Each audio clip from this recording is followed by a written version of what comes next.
Paper है MA economics second semester. 100 question होते हैं, इसमें 75 अटैम्प्ट करने होते हैं 100 में से। हम आपको इसकी सेकंड सेमेस्टर की पूरी सीरीज करवाएंगे। टोटल 5 पेपर होते हैं, इसमें एक एक करके सारे पेपर सॉल्व करवाएंगे और 25 क्वेश्चन प्रतिदिन। जैसे आज 25 करवा दिए, 25 कल। तो चलिए शुरुआत करते हैं पहले क्वेश्चन से अपनी। पहला क्वेश्चन है, अब तक कितने वित्त आयोग गठित किए गए? तो अब तक देखो 4 ऑप्शन दिए हैं, 13, 14, 15 और 16। तो अभी तक टोटल 16 वित्त आयोग यानी कि फाइनेंस कमीशन फॉर्म्ड हुए हैं।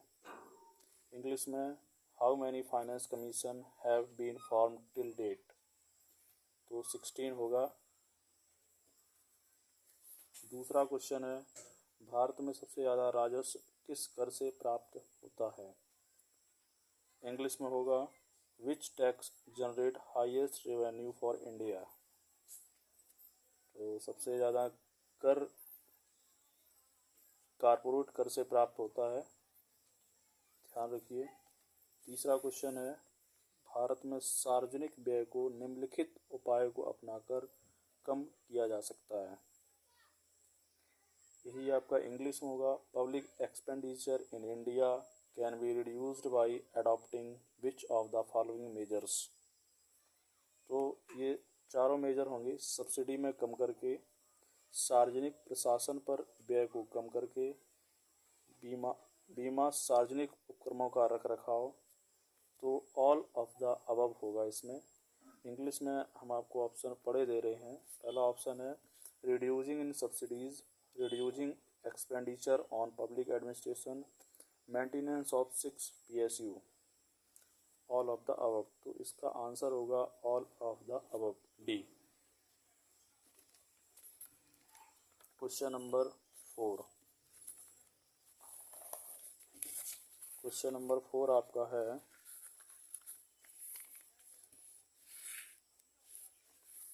भारत में राजस्व घाटा होता है। भारत में जो राजस्व घाटा होता है वो ऋणात्मक होता है। यही इंग्लिश में होगा आपका revenue deficit in India is. तो आपका आंसर होगा निगेटिव।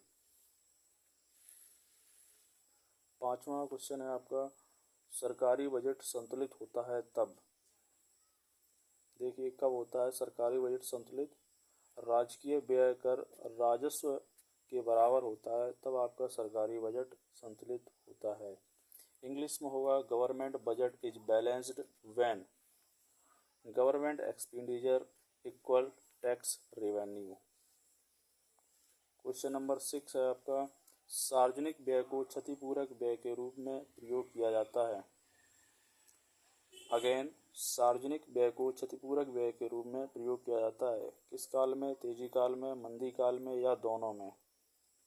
तो ये आपका मंदी काल में होगा। इंग्लिश में public expenditure is used as a form of compensating expenditure in case of depression. Question number 7 है आपका, जीरो बेस्ड बजट ZBB की अवधारणा प्रयोग में लाई जाती है।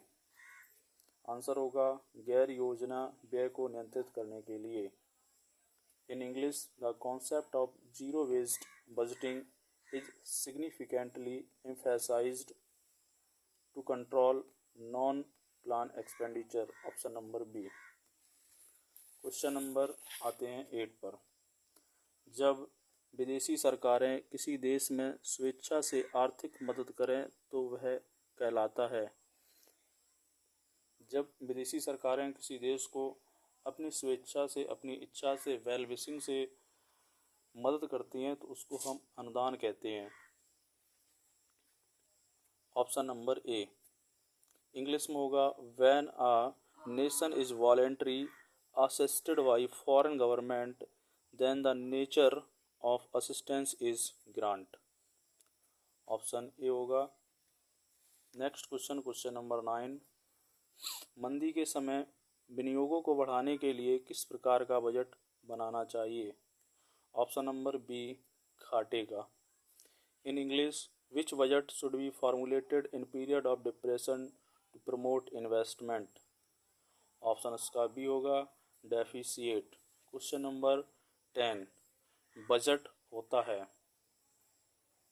बजट आपका वित्तीय प्रशासन का अंग, केंद्रीय सरकार की विभिन्न नीतियों का ब्यौरा, केंद्र तथा राज्य के बीच वित्तीय संबंध का ब्यौरा, उपयुक्त सभी, ऑल ऑफ द अबव। ये ऑप्शन होगा, इन तीनों चीज़ें इंक्लूड होती हैं बजट में, इसलिए ऑप्शन नंबर डी होगा।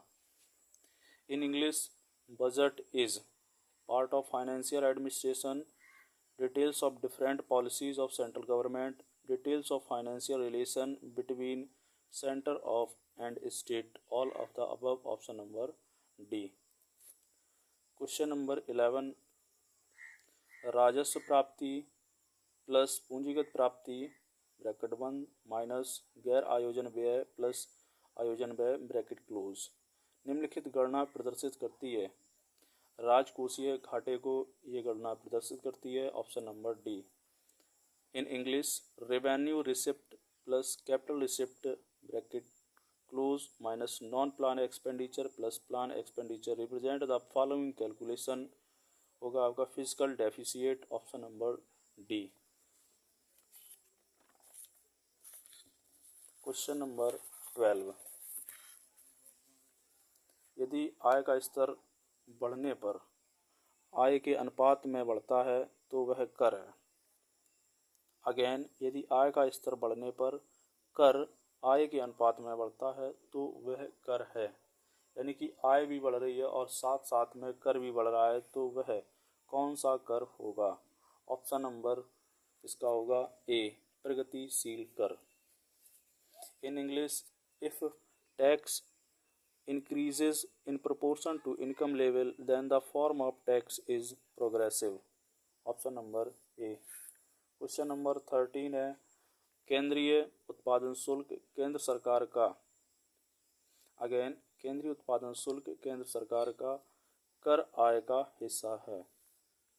In English, union excise duty is a part of central government tax revenue.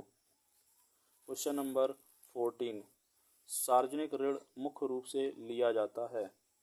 Again, सार्वजनिक ऋण मुख्य रूप से लिया जाता है उत्पादन कार्यों के लिए, कल्याणकारी राज्य की स्थापना के लिए, आर्थिक स्थायित्व बनाए रखने के लिए, ऑप्शन नंबर होगा इसका डी, इन तीनों को इसमें इंक्लूड किया जाता है। In English, main cause of public डेब्ट इज, तो इसका भी पढ़ने की जरूरत नहीं है, all of the above. Question number 15 है, भारत में निम्नलिखित में से कौन सा कृषि को सर्वाधिक ऋण देता है? भारत में सबसे ज़्यादा कृषि को ऋण देने वाला जो बैंक है वो वाणिज्यिक बैंक होता है, commercial bank. In English, in India which of the following give maximum credit to agriculture, commercial bank. Question number 16, भारतीय बजट में निम्नलिखित में से किस मद पर सबसे अधिक व्यय होता है? इसका होगा ब्याज भुगतान पर। इन English, which of the following items account for highest expenditure in budget of India, interest payment. सबसे ज़्यादा पेमेंट होता है इंटरेस्ट पेमेंट पर। क्वेश्चन नंबर 17 है, सार्वजनिक ऋण का कौन सा उद्देश्य नहीं है?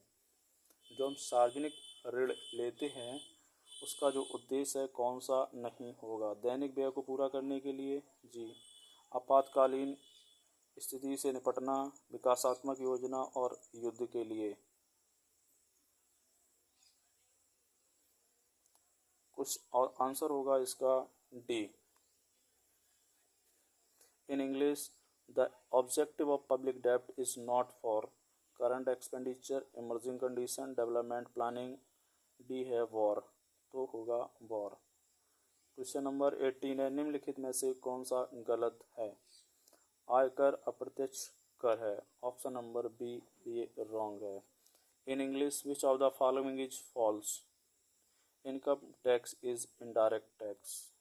इनकम टैक्स जो होता है वो डायरेक्ट टैक्स होता है, ये किसी की आय पर डायरेक्ट लगता है, ये कर किसी और पर हम किसी और को नहीं दे सकते, ये हमें खुद भरना होता है, इसलिए ये डायरेक्ट कर है। इसको हम किसी और पर नहीं डाल सकते, इसलिए ये डायरेक्ट कर कहलाता है। क्वेश्चन नंबर आपका अब नेक्स्ट है 19। क्वेश्चन नंबर 19 आपका है इस प्रकार से। फर्स्ट क्वेश्चन है, सरकार अपना व्यय किस प्रकार पूरा करती है। सरकार जो है अपना एक्सपेंडिचर किस प्रकार से पूरा करती है। लोगों पर कर लगाकर, मुद्रा निर्गमन करके, बाहर ऋण लेकर और उपयुक्त सभी तीनों होंगे। इन तीनों को लगाकर सरकार अपना व्यय पूरा करती है। In English, government can meet its expenditure by taxation on people, printing new notes, borrowing from countries, D all of the above. Option number D. Question number आते हैं 20 पर। सार्वजनिक ऋण का बाह्य स्रोत क्या है। सार्वजनिक ऋण का बाह्य सोर्स क्या है। अंतर्राष्ट्रीय विकास संघ, अंतर्राष्ट्रीय मुद्रा कोष, विश्व बैंक। ऑप्शन नंबर डी है उपयुक्त सभी। तो आंसर होगा उपयुक्त सभी। ये सारे सोर्स ऑफ एक्सटर्नल इनकम हैं पब्लिक डेब्ट के। In English, external source of public डेब्ट is option number D all of the above. Question number 21, निम्नलिखित में कौन सी ऋण शोधन की विधि नहीं है। तो इसका ऑप्शन होगा सी करारोपण। In English, which of the following is not method of redemption of public डेब्ट। सी होगा ऑप्शन टैक्सेशन। क्वेश्चन नंबर 22, राज्य सरकारों की आय का मुख्य साधन क्या है। बिक्री कर या वैट, कृषि आयकर, मुद्रांक एवं रजिस्ट्री, डी है उपयुक्त सभी। तो आंसर होगा उपयुक्त सभी। In English, what is the source of revenue of state government, sales tax और VAT, agriculture income tax, stamp and registry, all of the above. Option number D. Next question है question number 23, निम्नलिखित में से कौन सा राजकोषीय नीति से संबंधित नहीं है। ऑप्शन नंबर होगा सी ब्याज दर। In English, which of the following is not involved with physical policy, interest rate. Question number 24 है, भारत जैसे विकासशील देशों में राजकोषीय नीति का लक्ष्य होता है। ऑप्शन नंबर डी, कर के दायरे का विस्तार करना, कराधान के माध्यम से अधिशेष का अधिकतम संग्रह करना, राज्य के सामाजिक आर्थिक उद्देश्यों को प्राप्त करना। ऑप्शन नंबर डी उपयुक्त सभी। In English, physical policy in a developing country like India aims at, पहला है widening tax, mapping up the most of surplus through taxation, achieving the socio economic objective of the state, all of the above. Question number 25, राजकोषीय घाटे की वित्तीय व्यवस्था होती है। Option number first है केंद्रीय बैंक से उधार द्वारा, बी घरेलू ऋण उगाही द्वारा, सी विदेशी ऋणों द्वारा, डी उपयुक्त सभी। तो आंसर होगा इसका D. Question number 25, in English, financial management of physical deficit to borrow from central bank, collection of domestic डेब्ट फ्रॉम फॉरेन लोन्स, डी है ऑल ऑफ द अबव। तो आंसर होगा ऑल ऑफ द अबव। आज के 25 question आपके यहीं समाप्त होते हैं। इसमें जो भी मिस्टेक हो उसके लिए माफ़ करना, गलती भी हो सकती है, ये मेरा पहला वीडियो है। अगर कोई गलती हो तो आप लोग इसमें सजेस्ट कर सकते हैं as a friend, as a brother, as a elder brother. Thank you, have a nice day.